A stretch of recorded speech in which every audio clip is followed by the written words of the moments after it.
Okay, so today we're going to be doing a crown preparation. Our awesome patient here has a stainless steel crown on tooth number 3, and so we'll be taking the stainless steel crown off, and then I usually explain to the patient that a crown is an enamel replacement, so we'll shave off some of the enamel, then we'll come in and we'll pack a string around the tooth. It's going to taste absolutely disgusting.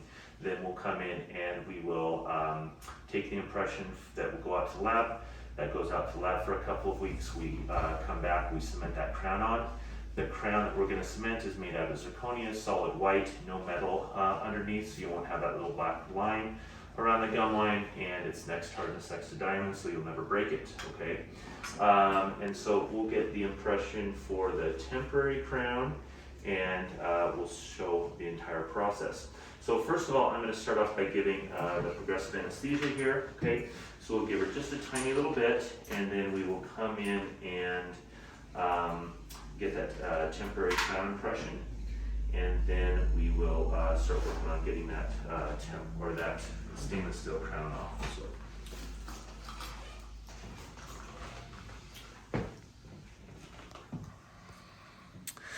So again, just going to come in here. Couple drops under the mucosa, couple drops under the mucosa, and then we are good to go. Okay, so as far as breakout points during a crown impression, because the procedure usually should be a 10-15 minute procedure on the doctor's side, usually the only breakout point is during the anesthesia, but once you begin the procedure, you don't really have a breakout point. Sometimes I see doctors breaking out to potentially have an assistant pack the cord. The problem is that really from the cord packing to the final impression, you're looking at about 2 minutes. So do you really want the assistant to sit around for 20 minutes while you're in another operatory while you have to finish up something for 2 minutes? No. So just get really good at packing that cord, doing the final prep, and you'll only be about 2 minutes out, and then you're going to give your assistant 20 minutes of doing her temporary crown fabrication. Alright, so we will be using a Molar Tray. So this is our preliminary tray. We're going to try it in, have the patient bite, make sure everything looks good and open. So we're practicing so that we don't have the patient bite on this back end. With this, we will be using bite registration, and I just put it a little bit, not a lot, just enough. Kind of just fill it to the rim of the sides, both sides. And then I put it in and bite. Perfect. Oh, keep biting. All right, so for this, it should be in the mouth around 20 seconds. When we pull this out, when we're looking inside, we're looking for really good margins in order to create a good temporary. Alrighty, so for insurance purposes, we will be taking pictures of this crown. We will come in and we'll kind of just dry the area. Are you sensitive? Okay. So we dry the area, make sure there's no spit bubbles around there. We're gonna get one from the occlusal,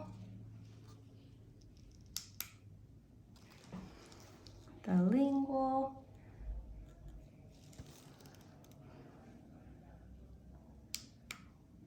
and then the buccal. I'll have you bite down just a little. Perfect.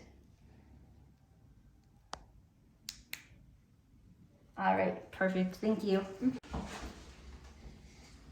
All right, and then after we take all of our photos, we have to rename it so that the fronts can send the correct pictures to the insurance. So I always say intraoral, I'll take away the camera, and then I'll say of 3. And then it's now renamed.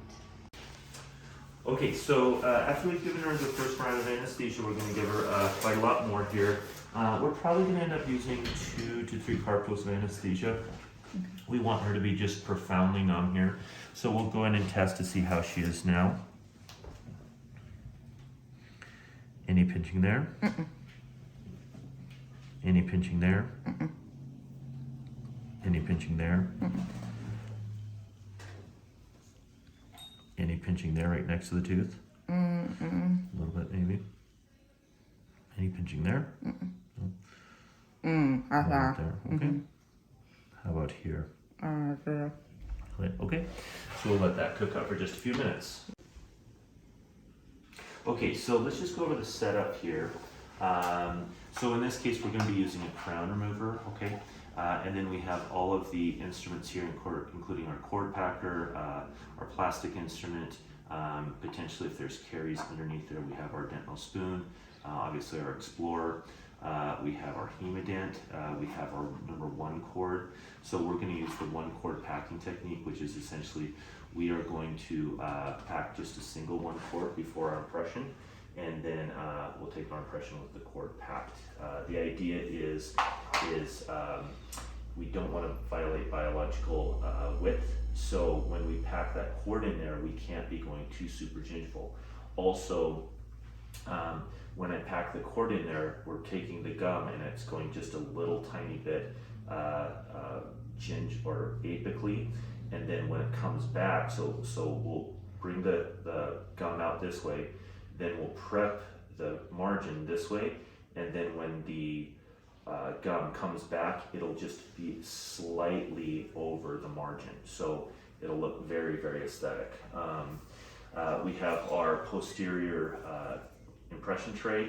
It's important that we have metal in these trays so that it's as rigid as possible, so we don't get any distortion. We have our scissors. We're going to use those just in case our cord is a little bit too long. Then we obviously have our heavy and light body, and then we have our temporary material here. Obviously we have just the regular burr kit with our long shank and short shank diamonds that we're going to be using. I use these barrel shaped half chamfer burrs, okay? And then, so we'll kind of show you the entire process. We've already had our temporary crown impression made, and we'll go through the process on how we're going to label this so that in case the assistant or the patient comes back in and has lost their temporary crown, we can easily just make a new one with their impression here. And then this will be discarded when we do cement the crown.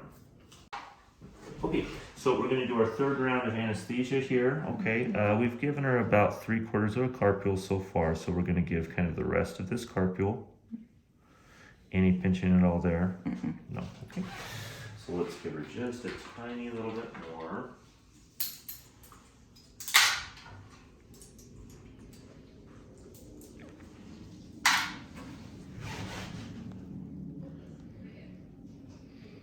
Any pinching there?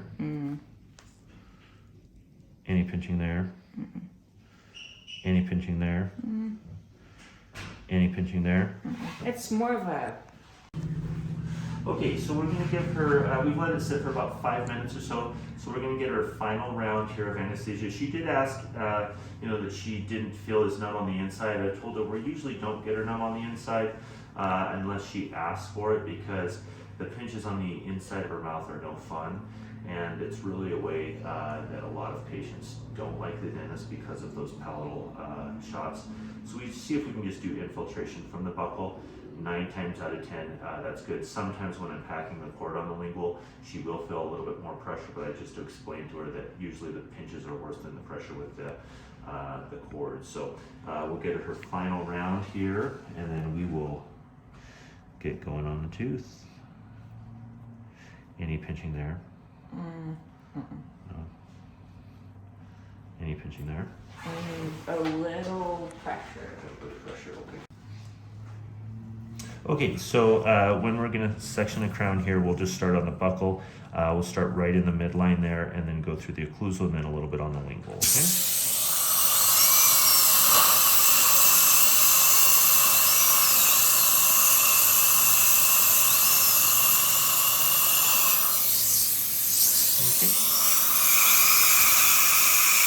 No sensitivity here? You doing okay? Good.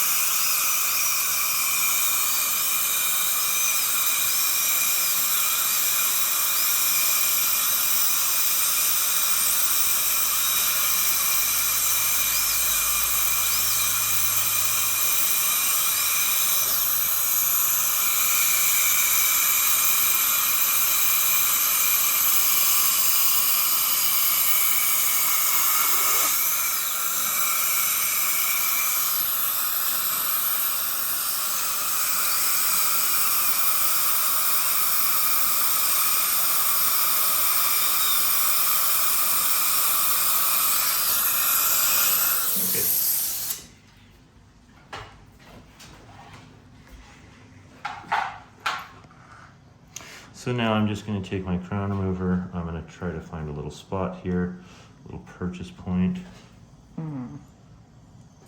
Any pressure there? And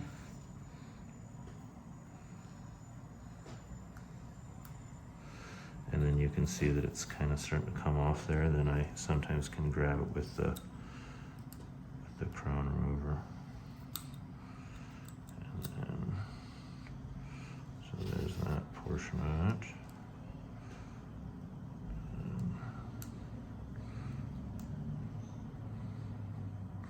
And if something pops in your mouth, don't swallow it, okay? Then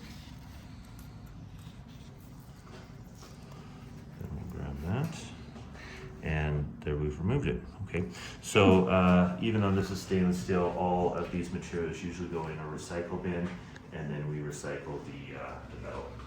Okay, so one other thing, the assistant has taken the cord out, and she's going to use these little measuring, these measurements on the side to make sure that she has a consistent length on there. Okay, so before she gives it to us, she would soak it in the hemodent, and then we would also put it here. So you'll kind of see how that goes, okay? So as far as when I'm preparing a crown, okay, first thing that I'm gonna do is I'm gonna go through the interproximal, okay? Then I'm gonna go on the buccal, then I'm gonna go on the lingual. Now, the reason I go interproximal first is when I'm reducing the occlusion, I have less of a chance of nicking an adjacent tooth because I don't need to go so close to the adjacent tooth, okay?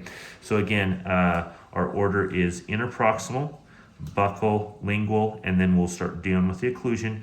Once we have all of that done, we're going to make sure that we have our open contact here. If we don't see it clinically, we'll maybe come in with our Explorer and make sure that we have an open contact.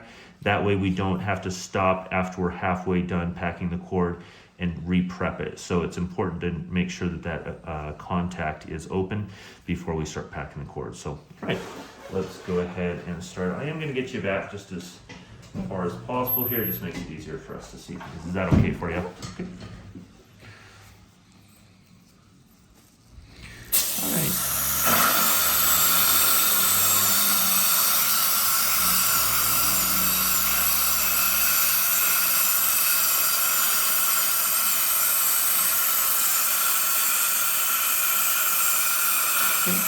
So there's our mesial interproximal done.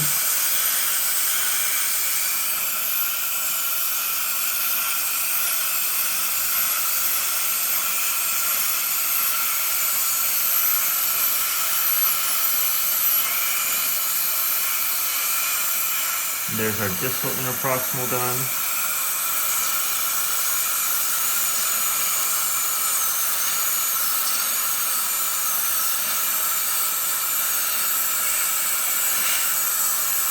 There's our buccal.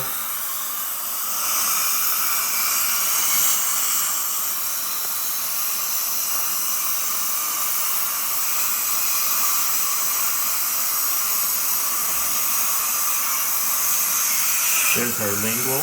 Okay. And then we'll start working on our occlusal here, okay?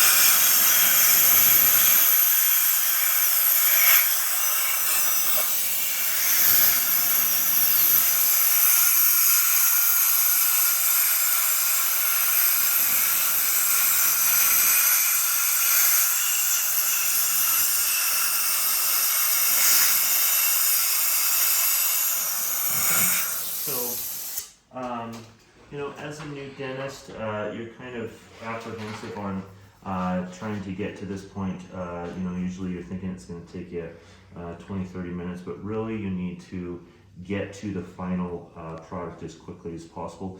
What am I looking for? Obviously, a crown is an enamel replacement. So I'm just kind of watching that enamel disappear. And as soon as I'm into the dentin, usually I'm good. Obviously, you want to make sure that you have enough space for the lab to create the crown. So I'm going to now check the occlusion. I'll have you bite down, all the way down. Just kind of hold down, okay? And then I'm going to come here to the side with my mirror and I'm going to check the occlusion. So I've got just a little bit of reduction that I need to do. And I like to do my occlusal reduction before the cord placement because then I just have more tooth structure kind of out of the way, okay? So there's a little bit on this mesial side. And again, if there's any buildup here, I'm going to eliminate it because I don't want my crown to be thin just because I had a buildup there. So the only time I'm going to usually leave a buildup is when we have a root canal tooth and there's a buildup on top of it. Besides that, I almost always want to eliminate the buildup because we'll have a thicker crown, a stronger crown, and so there's our rough draft. Okay. Okay, so I can see clinically that I have broken the contact, but I'm just going to show you here with my Explorer that I've broken the contact. Okay. Okay, so the assistant is going to take the cord, the number 1 cord, and is going to soak it in Hemodent, okay? And then she is going to place it on the gauze here, okay? Why are we placing on the gauze? Because all of the excess Hemodent is going to wick off of the cord onto the gauze, okay? So then I'm going to take my cord, and you can see that it's already curved there. So I'm going to place my cord so that, and I'm going to do this the same way every single time, but it's going to go through the mesial papilla, okay, and then out towards the buccal, and then it's going to go through the distal papilla. Now, if there is a portion of this cord that doesn't reach all the way around the tooth, the least important portion of this crown is the lingual. That's why I'm always going through the mesial papilla and then in this direction, okay? So the first portion that I'm going to do as far as packing the cord is I'm going to come here to the mesial buccal, okay? It's the easiest space to start packing the cord. And like I said, this cord tastes disgusting, okay? And then I might wrap it around like that, okay? And then the secret to packing cord is to make sure that you're going down the long axis of the tooth. You tuck it towards the tooth inside of the sulcus, okay? A lot of newer dentists say, well, packing cord is kind of tough. Well, the issue is how is it impossible to pack a 1/4 millimeter cord into a 2 millimeter to 3 millimeter pocket? It should be the easiest thing in the world, okay? You need to practice this, make sure that you are doing this as quickly as possible. You feel a little bit of that pressure on that inside, okay? And then obviously this Hemodent tastes disgusting for the patient, so we are going to go ahead and give her a big rinse here. How do you close down? How are we doing there? Better? Okay. Okay, so with cord packing, I usually time myself. I always work on my efficiency there. I've averaged about 52 seconds to get a cord packed around a molar tooth. In this instance, I think it took a little bit less. You might want to time me on that video, but you need to get very proficient in getting that cord in there, okay? So now what we're doing is just making our final little adjustments before we take the impressions. So I'm just going to make everything look beautiful. We're going to make sure that there's no undercuts. We're going to make sure that the margin is super well visible, and then we'll just make sure that we have everything tapered, that there's no enamel, so that we have space for the crown, and then we'll take that impression.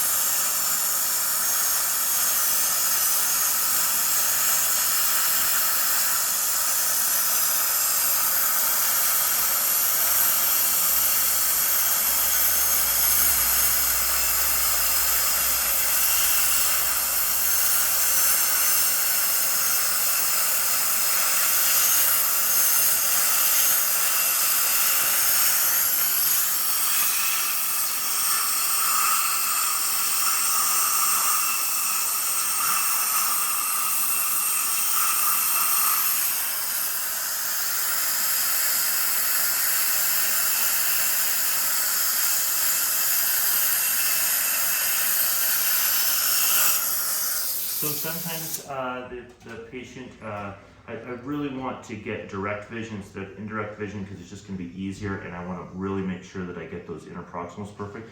So sometimes I'll have the patient turn really far to your left there, and then now I have direct vision on that interproximal.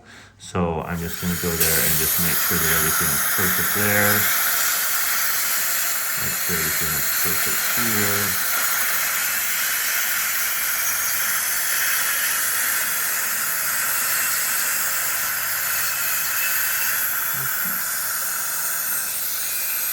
And then I'll have you go straight ahead one more time. Perfect. So I can see that there's some enamel on the lingual, so I'm going to really kind of set that off.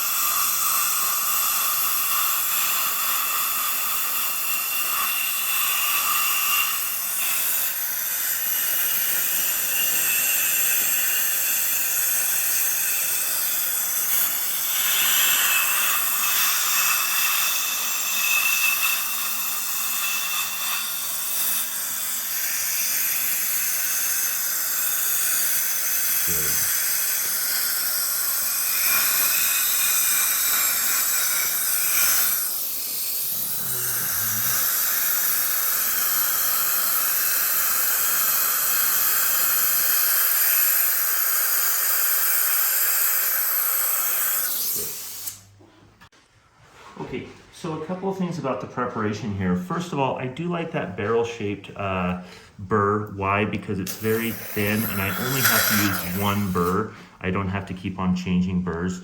The other thing too is as it drops around the interproximal, it opens up that contact without me nicking the papilla. You can see that there's no trauma to the papilla here, which is super important. And then also just making sure that the margins are equigingival.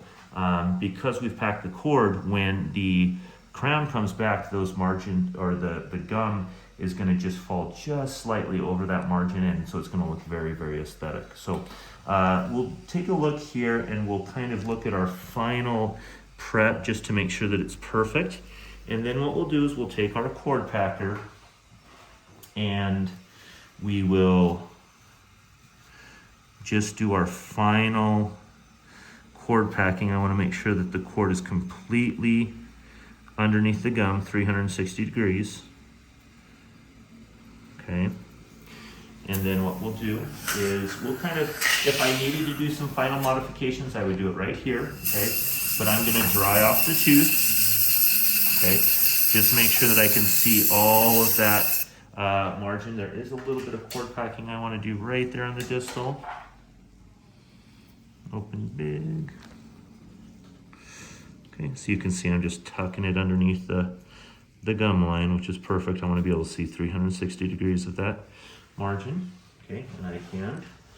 One more dry. And a lot of times the assistant knows that when I do this longer dry, that's the time that we're going to do that. And you can also see my hand motion here. This means light body, okay? So then what we're going to do on the impression is I'm just going to go onto the portion of the margin that might be more problematic or has the potential for heme, and that would be that distal. And you'll see that I'm just going to go ahead and do circular motion as the first place I'm going to get the impression is right at the margins, and then I'm going to kind of come up, you know, just wrapping a Christmas tree around here. We'll go all the way around, get around the interproximals, and then I will go ahead and you can see how the assistant has loaded this super consistent and just a little bit above the border of this. And we're gonna go ahead and place this all the way back on the ramus, and then we'll have the patient bite all the way down, okay? And then what we'll do is we'll look at the opposite side of the arch to make sure that she's biting all the way down perfectly. That's perfect.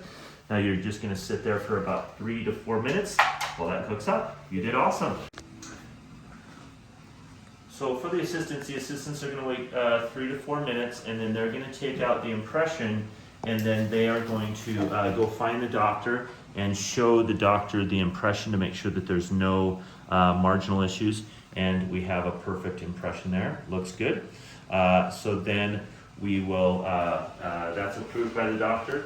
The assistant will go ahead and cavity the impression and get that packaged up with the lab slip, and then start working on the temporary crown. Now, if this was a distal tooth or there's any type of a bite issue, we'll either do a full arch impression if that's a bridge, but most of the time we're going to use a triple tray, and then we might add a bite registration just to make sure that we give the lab just as much information as possible. We've already printed up the lab slip. That was done at the very beginning of the appointment. So really at this point the doctor can be dismissed, and it's all the assistant that will do it. Obviously the doctor is taking up the routing sheet, so the patient after they get the temporary crown, they're good to go. They've gotten all of the post-op instructions. The assistant will make absolute sure that the cord has been taken out and is on the tray. They will never dismiss the patient with the cord still in the mouth.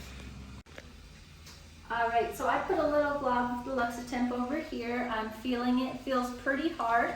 So we're gonna come over here, have the patient open, kind of gently give it a little wiggle, let it come out.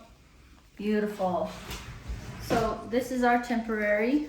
So what I like to do is I kind of just pick off the ends. And sometimes the ends will be enough to pull it out of there, sometimes not. If so, then I'll come from the sides, give it a little wiggle. Sometimes it takes a little effort to get out of there. So we got it, perfect. So some of the bite reg came with it, that's okay. So when adjusting the temporary, I like to use, for large adjustments, I like to use the long shank crown prepper, but in this instance, her margins were really good, so this is gonna be a really easy adjustments around the side. We are going to put the yellow striped flame burr, and then before we do that, we're gonna just take our little cotton pad here, put some alcohol. What the alcohol does is it takes off any blood, any excess of the Luxatemp, the parts that maybe didn't cure all the way.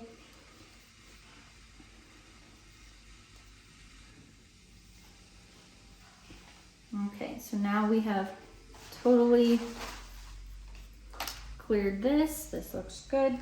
Now we're good to take our high speed, and I always turn the water off so that it's not a pool.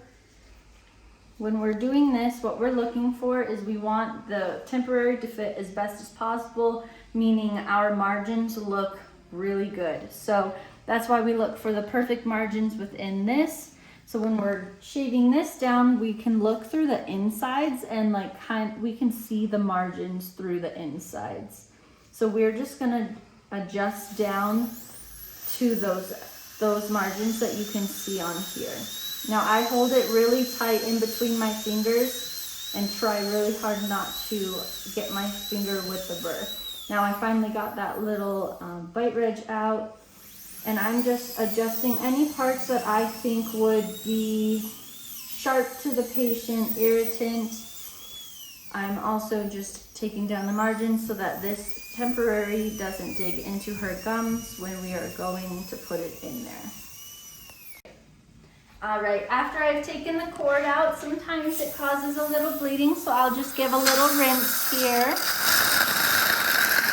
And close lips around that. Pause that. All right, so now we're gonna stick this cotton roll in her cheek in order to keep this area as dry as possible. So then we're going to take our air. We're going to blow some air around this. Make sure it's super dry. I'll have you stay super open. The second thing I like to do is I like to go in there. When it's really dry, you can really see if you left any cord in there. So I always just, double check, make sure there's no cord, and it does look like there is no cord. Then we're going to take our temporary cement and we're going to squirt it into here. It's hurting my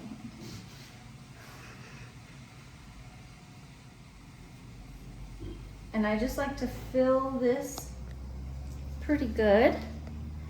And then I will go ahead and stick this back in and give it a ton of pressure. Sorry. Mm-hmm.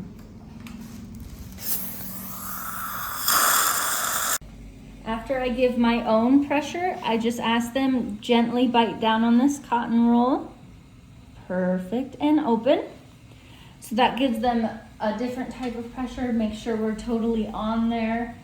So then we're gonna come around, and I like to take the perio probe of the Explorer and go around and clean up any excess glue.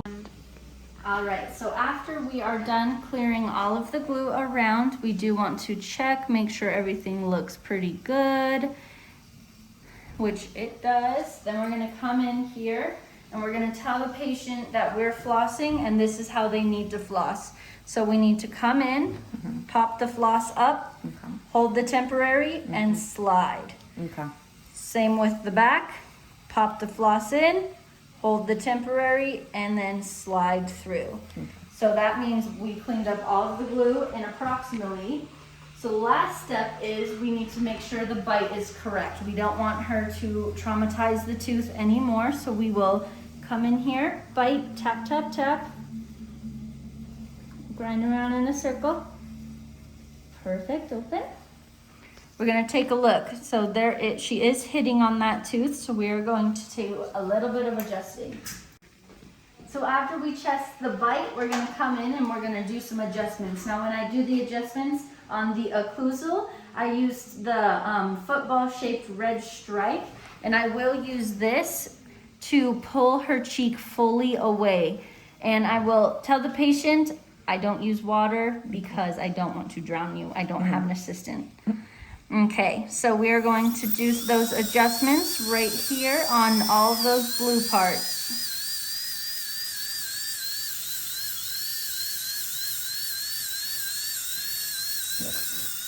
Yeah, super dusty. So she says it's still a little bit high, so we'll have her bite and tap, tap, tap again. Perfect. And I am still seeing that blue on there, so we will go in again using the same burr. And I just kind of retract her cheek and get those blue marks